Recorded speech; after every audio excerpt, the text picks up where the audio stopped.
vakar arī bijām, un man ļoti patīk. Ko jūs sakat?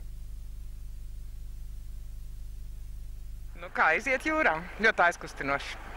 Vieta pavadīt vienmēr kuģis.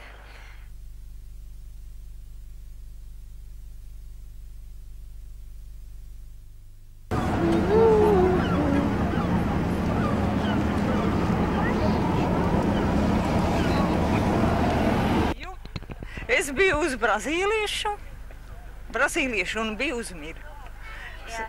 Man bija bail kāpt, uzkāpt tomēr. Es domāju, ja es uz brazīliešu uzkāpu, tad uz miru. Tas taču ir pasaules lielākais burnieks. Man bija jāredz. Jā. Gājām staigāt un skatījāmies suvenīrus un tā. Mēs kāpām uz pirmā tā te kuģa, kas bija tas lielais Brazīlijas kuģis, jā, jo uz pārējiem mēs nepaspējām uzkāpt. I remember the parade.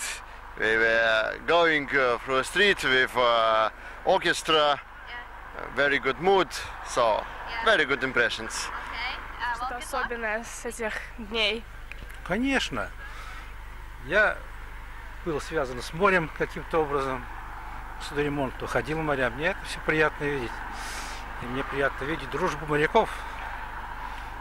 А регата – это спорт, а спорт – это дружба. Хорошо, спасибо. Jā, katram kuģim priekšā bija cilvēki vai kaut kāda nāriņa.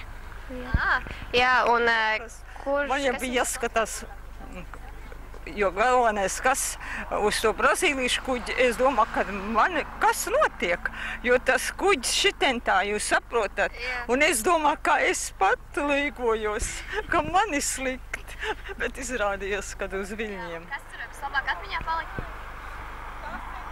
Atmiņā? Man jaunība atsauc atmiņā, jo es ir gājis uz tādiem kuģiem. Jā, un tagad atmiņā palika?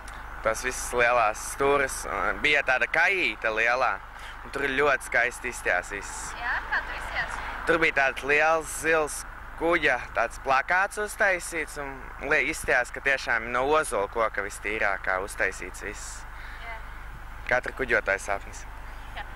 Paldies!